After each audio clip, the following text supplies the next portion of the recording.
je vais faire passer le micro.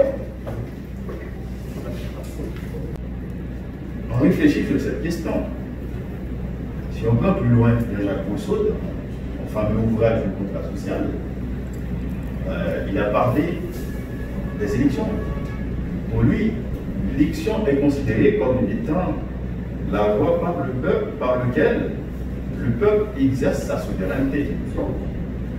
Donc, si l'élection est considérée comme la voie par laquelle le peuple exerce sa souveraineté, du coup, il y a la volonté générale, du coup, il y a un consensus entre les citoyens, du coup, il y a un véritable contrat, même si ce n'est pas matérialisé, ou du moins, ce n'est pas écrit quelque part. Mais au niveau du consentement, il y a quand même la volonté générale. Donc, pour Rousseau, dès qu'on parle d'élection, on voit d'abord le peuple et on voit d'abord la stratégie qui doit être utilisée par le peuple et on voit au final l'exercice de la souveraineté du peuple. Donc ça c'est Rousseau qui traite la question des élections comme ça. Là aussi il y a le politologue Bertal qui analyse aussi cette question. Il a formé le concept de la polyarchie pour comprendre c'est quoi l'élection. La réflexion de Dalle ne se conclut pas à une position théorique tout à fait particulière sur la question, mais il traite certains aspects. Pour vous dire que lorsqu'on parle de l'élection, on met en évidence ce qu'on appelle l'intérêt. Donc l'intérêt collectif. Si l'élection c'est l'intérêt collectif, c'est sûr que les citoyens œuvrant dans les organisations de la société civile, ils ont l'intérêt d'influencer les élections, ils ont l'intérêt de participer aux élections. Donc, c'est la raison pour laquelle l'un des véritables fondements d'une société démocratique, c'est le pluralisme démocratique. C'est-à-dire, on donne la possibilité à toutes les catégories sociales, aux citoyens, de participer pleinement et activement dans le processus électoral. D'où l'intérêt pour Robert Dalle, c'est que quand on parle d'élection, on voit toujours l'intérêt. Et j'aborde aussi cette question avec d'autres réflexions, comme Norbert Bobbio, comme c'est un juriste de renom en Italie. Eh bien, Bobbio analyse l'élection sur un autre plan. Pour lui, l'élection n'est pas ni l'expression de la souveraineté, ni les intérêts collectifs, mais l'élection est avant tout un mécanisme démocratique. D'où Bobbio eh bien, se lance plutôt dans l'aspect politique pour comprendre la question, sans voir la participation des citoyens. Donc, si la participation des citoyens n'est pas au premier plan, c'est sûr qu'au second plan, il y aurait quand même une forme de participation des citoyens pour arriver au mécanisme démocratique. Parce que qui dit démocratie, ça n'exclut pas le peuple en tant que tel. Donc, avec Bobbio, l'évidence a été mise de préférence sur les mécanismes démocratiques. C'est-à-dire, on part vers l'élection pour aboutir à un mécanisme démocratique adéquat. Donc, M. Tenuti-Tintil, tout à l'heure, a bien décrit. Donc, il a mis l'accent beaucoup plus sur les aspects techniques. Moi, je dirais, c'est sur les aspects conceptuels et théoriques de la question. Et finir avec la question de l'élection en termes de but, en termes de conceptualisation, on peut prendre aussi la réflexion de Moncure Olson dans son ouvrage La logique d'action. Eh bien, il est presque attaché avec Bobbio dans cette réflexion pour nous dire que l'élection n'est pas seulement l'expression de la volonté populaire, l'élection c'est aussi l'intérêt. Quand il y a l'élection, il y a des intérêts.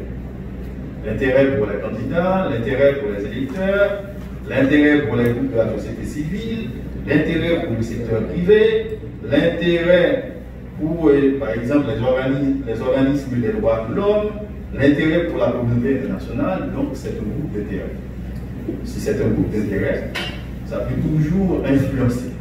Influencer à partir des enjeux, des idéologies, et influencer à partir à partir peut-être de l'intérêt du groupe en question. Donc, l'analyse de Bobbio et celle de Olson, eh bien, il y a presque des éléments qui sont très communs dans ces deux types d'analyse. Mais normalement, si on veut analyser le concept élection sur un axe plus ou moins général, il faut toujours considérer 5 grands aspects. À savoir, quand on parle d'élection, on peut dire que c'est un processus démocratique avant tout. Un processus démocratique qui nous permet de sélectionner les candidats à travers un mécanisme bien particulier. C'est-à-dire, c'est la société qui va décider. Ce sont les citoyens qui vont décider, qui vont choisir la personne en question pour renouveler le personnel politique. D'où la persistance du concept démocratique, du processus démocratique comme élection. On peut toujours envisager l'élection sur un deuxième axe. C'est un type de scrutin. Parce que dans les autres pays, eh bien, il y a toujours des dirigeants, c'est-à-dire un président, un ministre, il y a le pouvoir exécutif et judiciaire. Mais parfois, le fonctionnement de tous ces mécanismes qui assurent le fonctionnement global de la société, eh bien, ça ne passe pas par les élections. Ça ne passe pas par les élections, par exemple, les coups d'État. Ça ne passe pas par les élections. Par exemple, un pouvoir dictatorial. Ça ne passe pas par les élections. L'autoritarisme comme mode d'action dans la gouvernance publique, ça ne passe pas par les élections. Donc c'est juste pour montrer le premier axe, qui est un processus démocratique où il y a la participation citoyenne. Mais quand on entre dans le schéma du processus de scrutin, eh bien, ça peut déboucher non pas sur les élections, mais aussi sur d'autres pratiques pour prendre le pouvoir. La révolution, la dictature. Pour avancer, l'élection est un acte de vote aussi. Un acte de vote dans la mesure où ça désigne lui-même la personne en question. C'est-à-dire quand on vote vos projets, on vote votre position par rapport à tel phénomène, on vote les projets politiques, ou du moins les politiques publiques efficaces présentées par certains candidats.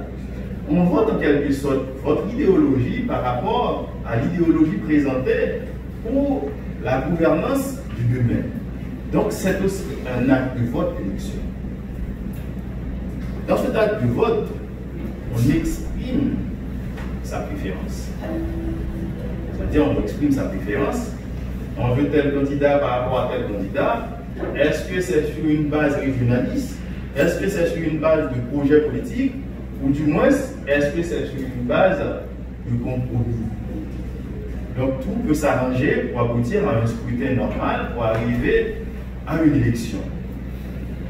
On peut voir aussi l'élection comme étant le résultat de la votation.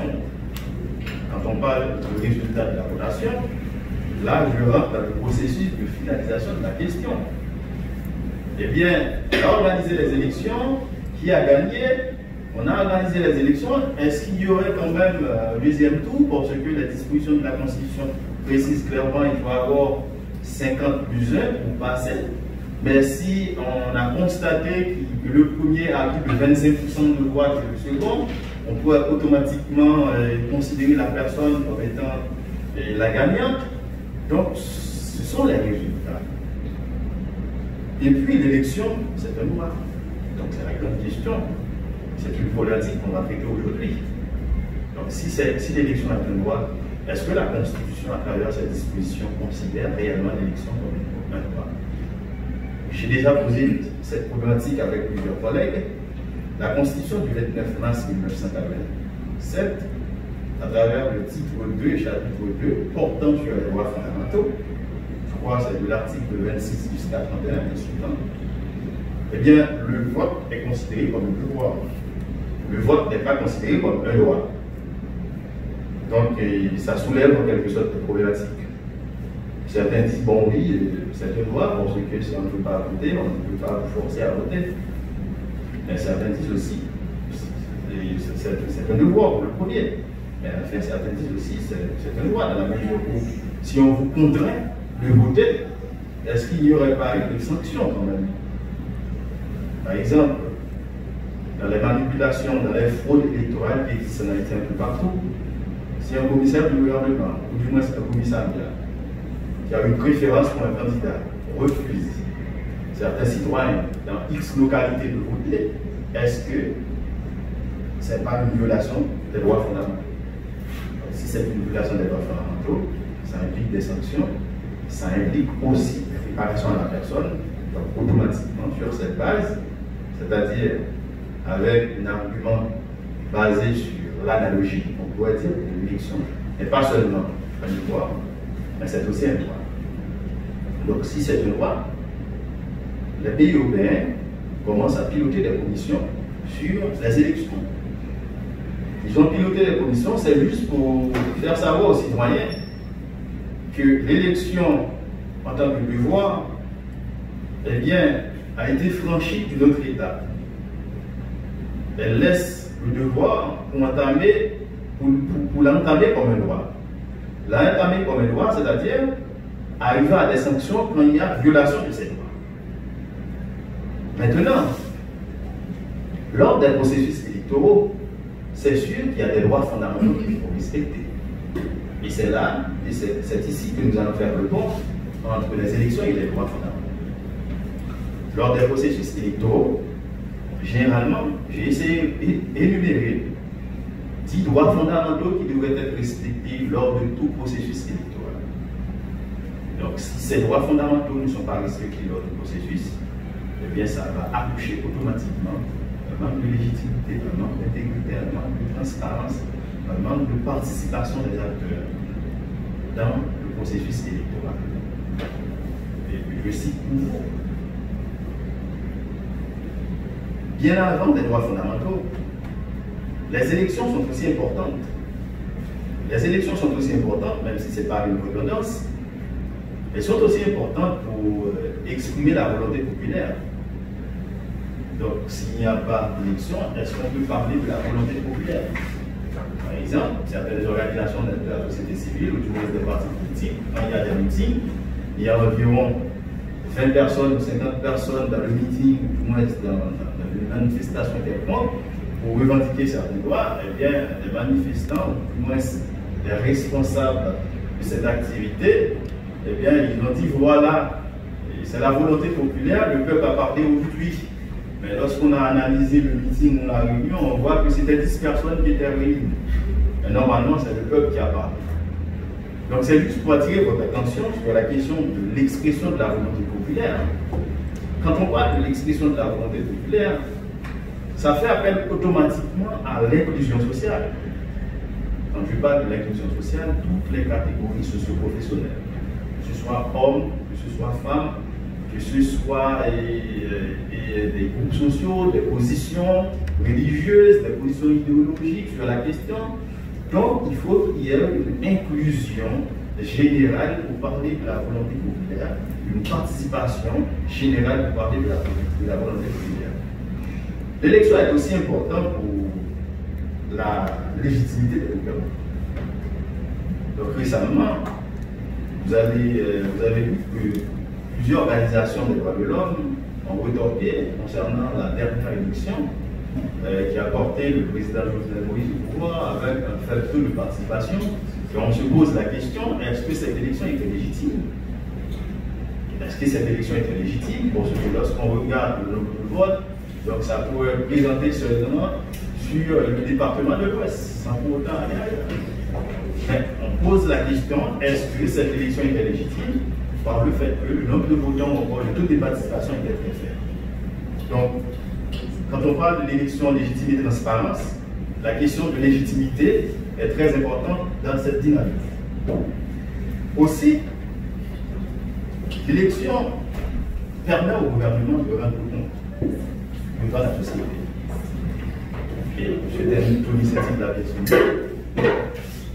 S'il n'y a pas de prestation de serment, soit devant le Parlement, si le projet politique des autorités ne passe pas par devant le Parlement, Donc, est-ce que ces autorités-là peuvent rendre compte de dans la justice? Donc, il va y avoir un problème. C'est la raison pour laquelle il faut organiser les élections. Donc, ça fait partie de la reddition des comptes du gouvernement. L'élection aussi facilite le pouvoir politique. Depuis 2015 à 2025, c'est 10 ans, il n'y a pas d'élection. Mais 10 ans, il y a une crise politique récurrente et au niveau de la société. Donc l'élection, c'est une hypothèse qui pourrait être confirmée, cette situation. Étant donné qu'il n'y a pas de gouvernement légitime, étant donné qu'il n'y a pas de participation populaire pour faire le choix du personnel politique, c'est sûr que les dissidents, les conflits d'intérêts, ça augmente. La croissance de la criminalité nous permet de comprendre comment l'élection, en quelque sorte, le jour, est considérée comme étant un élément qui pourrait parvenir à la cohésion sociale, à l'équilibre social. L'élection aussi favorise le pluralisme et la diversité d'idéologies. C'est là tout à l'heure. C'est qu'à partir des élections, on voit les idéologies, on voit les différents projets, on peut comprendre l'objectif des projets. Eh bien, tous les citoyens peuvent s'exprimer correctement, peu importe sur les projets politiques, sur le candidat, ou du moins comment ils conçoivent la société à l'avenir. Donc, ça permet de renforcer la diversité d'idéologies sur la question. Et enfin, l'élection permet aussi la régulation sociale. Donc, quand il y a l'élection, il y a le fonctionnement des institutions. Donc, si vous constatez aujourd'hui, presque la majorité des institutions ne fonctionnent pas. Si ces institutions ne fonctionnent pas, ça a une répercussion, peu importe dans quel domaine de la société. Oui, on critique la justice pour le fait que la justice haïtienne est décriée, comme disaient plusieurs citoyens. Mais est-ce que la justice peut fonctionner en vase clos? Non. Quand tu es juge, tu as pris une décision, tu n'as pas la possibilité d'exécuter cette décision. L'exécution de cette décision revient automatiquement au pouvoir exécutif. Mais si le pouvoir exécutif est dysfonctionnel, il y a crise, il y a des problèmes un peu partout au niveau de ce pouvoir, qui n'arrive pas à exécuter cette décision. Mais pourquoi revient au juge? Parce que lui, il a fait son travail. Il a rendu la décision. Mais il n'est pas là pour exécuter la décision. Également, c'est le cas pour le pouvoir exécutif. On parle de corruption des acteurs politiques.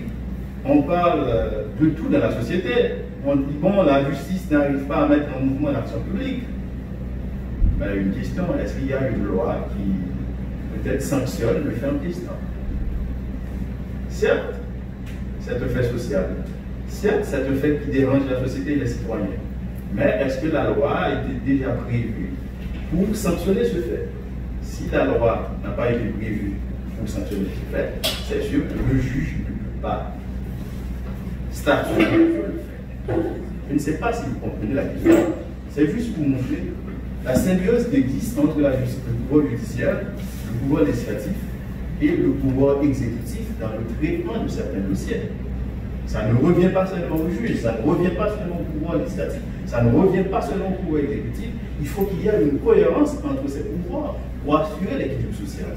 Donc s'il y a un déséquilibre dans le pouvoir, c'est sûr que ça va avoir des impacts sur les autres. Donc moi j'ai toujours une vision holistique sur certaines problématiques. Je pense que ça va nous aider quand même à argumenter mieux sur la question.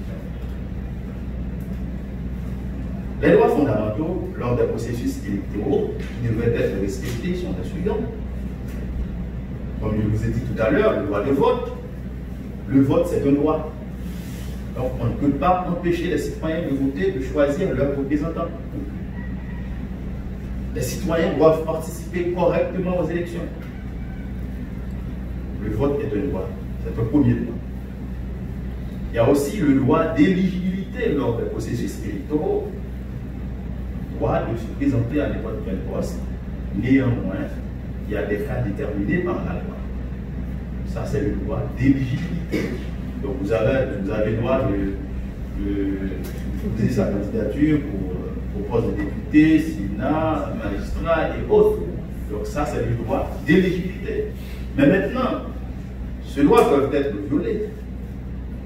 Oui, ces droits peuvent être violés, non pas lors du processus électoral, mais bien avant le processus électoral. Par exemple, vous avez constaté le fameux débat avec Philippe, avec la rentrée du sénateur Philippe.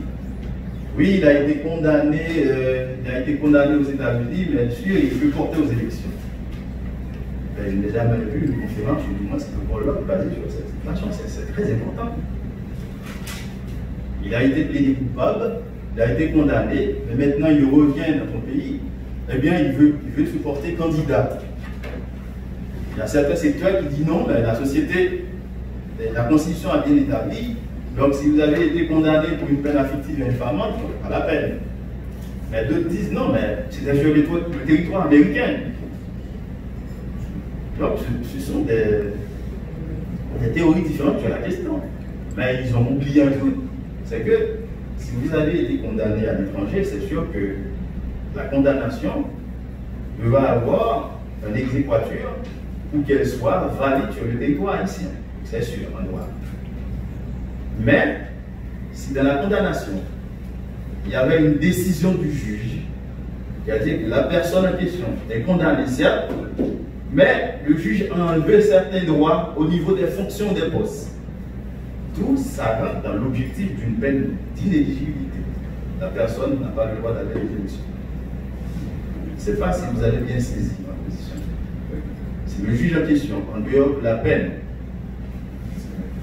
il a décidé aussi que la personne en question ne doit pas se porter candidat pendant 5 ans. Ça, c'est une peine d'inéligibilité. On devait tenir compte de cette peine. De ce fait, avant de porter des réflexions juridiques sur une affaire ou tout moins sur une position, il faut avoir la décision. Est-ce que les autorités ou encore les personnes qui réfléchissent sur cette situation avaient peut-être jeté un coup d'œil sur la décision qui a été prise par le juge, même par ses motifs? C'est très méchant. Vous n'avez pas lu la décision et pourtant, vous avez porté des critiques acerbes. Si tu n'as pas lu la décision, ne porte pas des critiques. Une affaire peut avoir plusieurs décisions, ça dépend de la manière que le juge motive ses décisions. Donc c'est méchant s'il y a une peine d'inéligibilité, donc on ne peut pas se porter candidat. Donc ça c'est sûr. Et du coup, il faut vous rappeler que le concept plaider coupable dans le droit pur, ça n'existe pas. C'est inapproprié par rapport au nom. Comment une personne peut plaider? Elle peut plaider coupable. Elle peut plaider coupable. Je plaide, je me défends, mais je plaide coupable.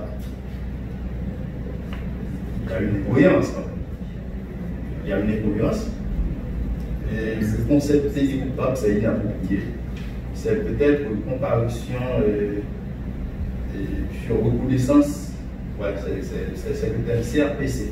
Convocation sur reconnaissance préalable. Ça, c'est le vrai terme de plaider coupable. Donc, c'est juste une parenthèse pour ouvrir votre connaissance sur la situation. Le concept plaider coupable, c'est inapproprié. Donc, on ne peut pas plaider coupable à soi-même. Donc, pour avancer, après le droit d'inéligibilité, il y a aussi le droit à des élections libres et équitables. C'est un droit lors des processus électoraux. Il faut assurer que l'élection se déroule dans un climat de toute quiétude, équitable. Il ne faut pas favoriser tel candidat, tel groupe par rapport à tel groupe. Donc, la Constitution haïtienne devrait tenir compte de ce droit. Il y a aussi droit à la liberté d'expression.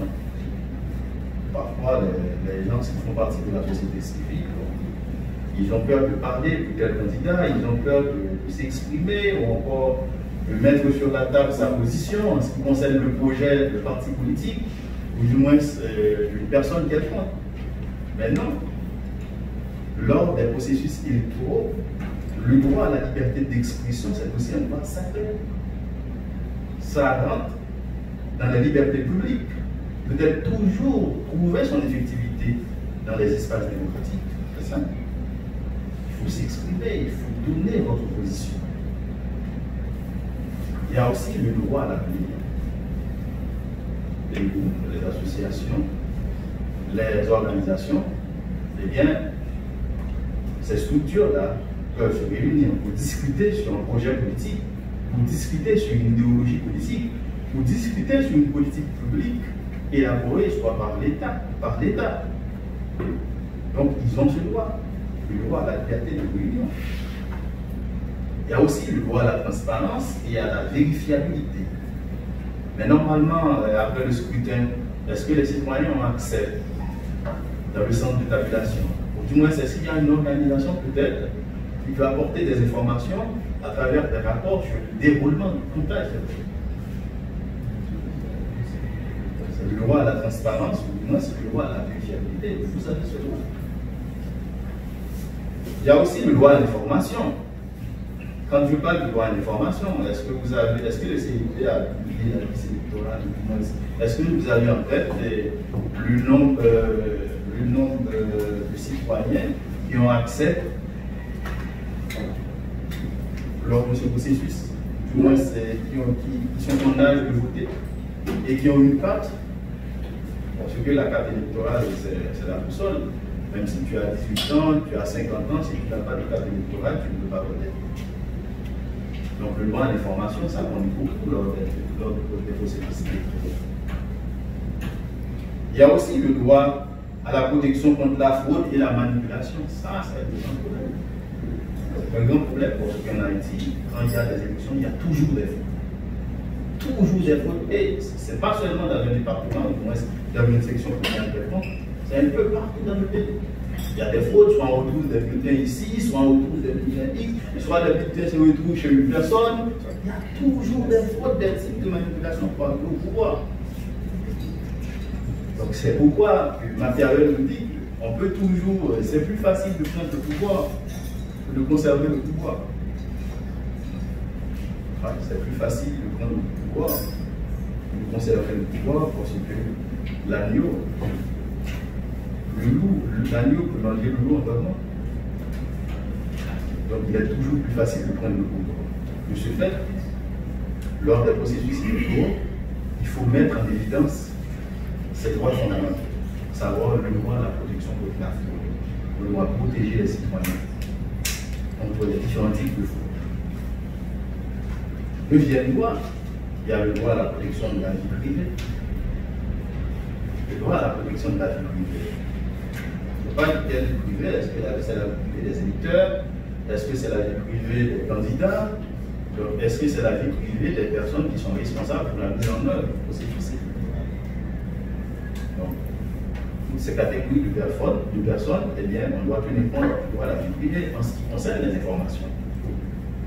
Même si en Haïti, c'est très peu évolué le droit de la communication, ou du moins le droit pénal de la communication, mais normalement, il faut commencer à pencher sur ce droit, parce que, avec les lanceurs d'alerte, les influenceurs, c'est sûr, il y a quand même des droits qui sont publics.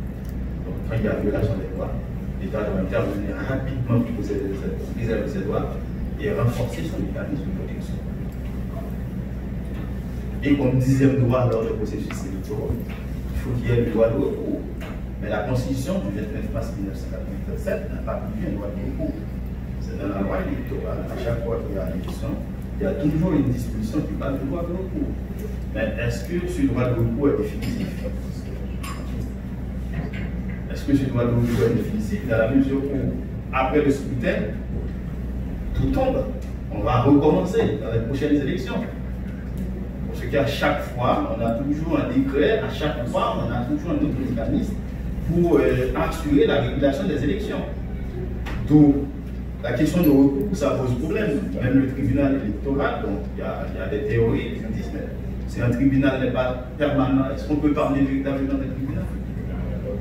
Si le tribunal n'est pas permanent.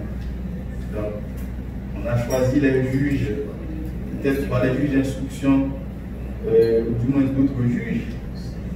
On donne des formations, mais pourquoi il n'y a pas un juge permanent pour traiter la question des élections? C'est-à-dire un juge qui est spécialisé dans la question des élections.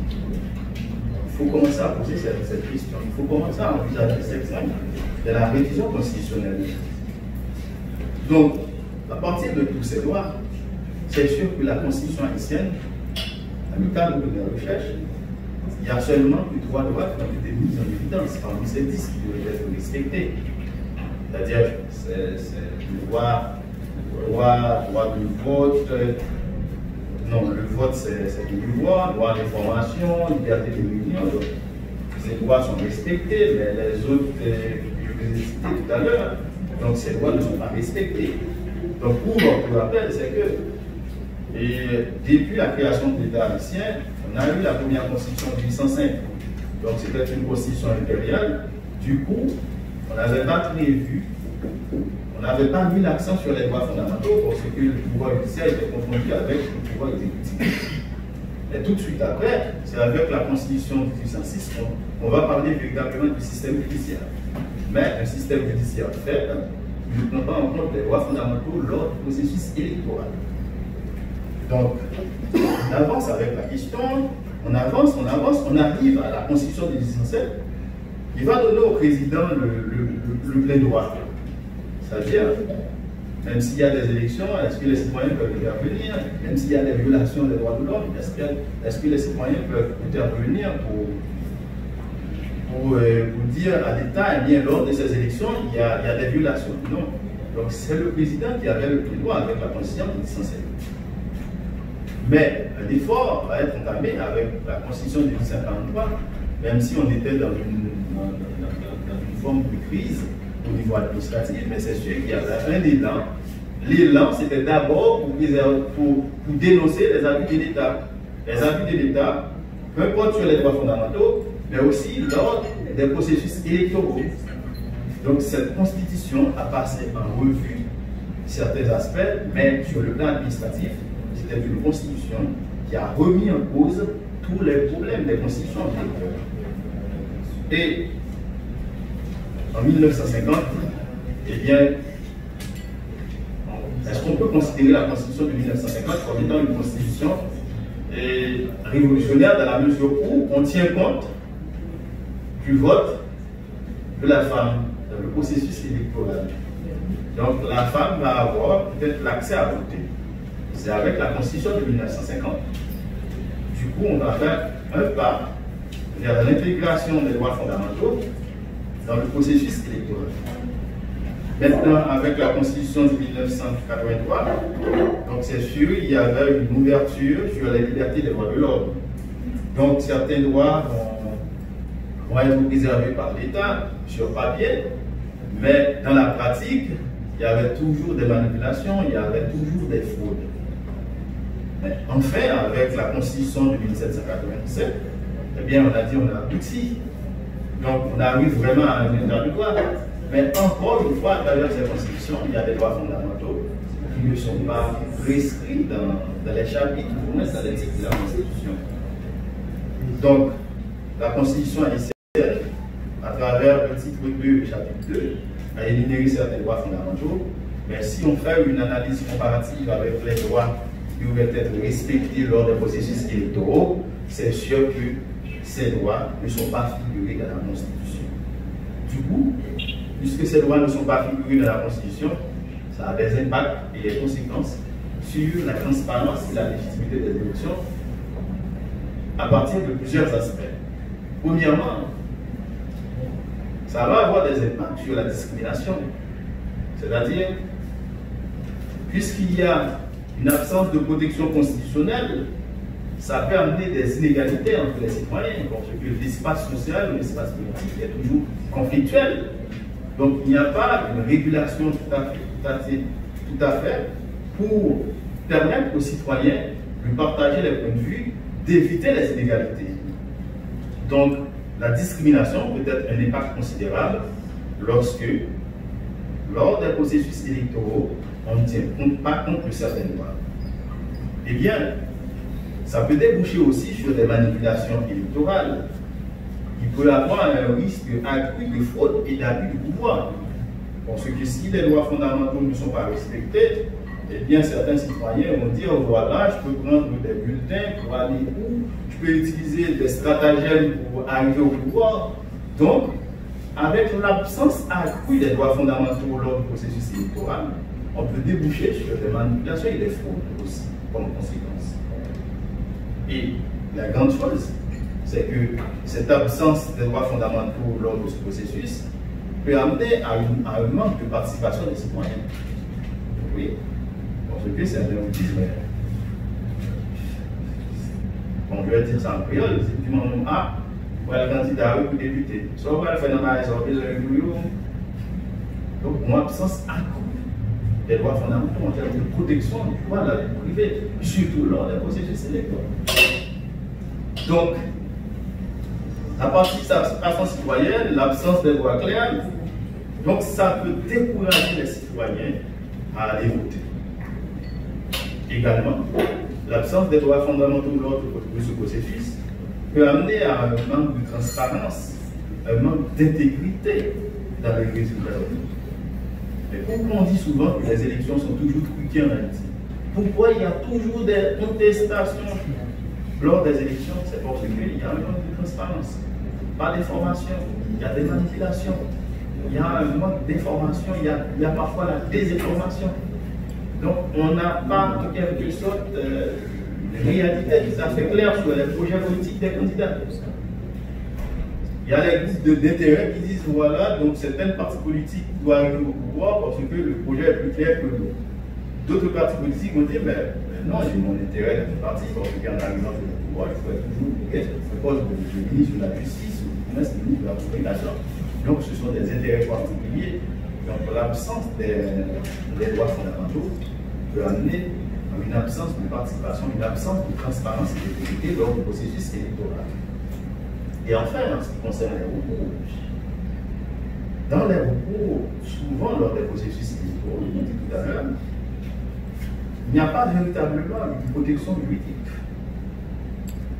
C'est-à-dire, quand il y a des recours, en ce qui a trait à la non-satisfaction d'une décision, eh bien, il faut mettre en évidence, ou du moins en exergue, les garanties judiciaires.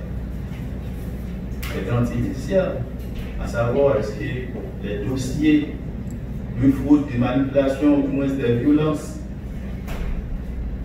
eh bien, ont été traités dans un délai raisonnable. Est-ce qu'il y a réellement un tribunal qui est compétent pour trancher sur les litiges qui existent entre les candidats ou les partis politiques, ou du moins c'est les différends entre les citoyens, lors de ce processus? Est-ce qu'il y a en quelque sorte une absence de légitimité sur le tribunal électoral pour assurer le contentieux électoral? Donc, ça nous renvoie automatiquement à une absence de préservation des droits fondamentaux lors de ce processus. De ce fait, il faut mettre en évidence des mécanismes pour permettre à l'État, lors de la révision constitutionnelle, de tenir compte de certains droits dans la Constitution pour préserver les droits de l'homme lors de ce processus. Donc c'est sur ce propos que j'achève ma présentation. Je vous dis merci. Si vous avez des questions, vous pouvez toujours les poser.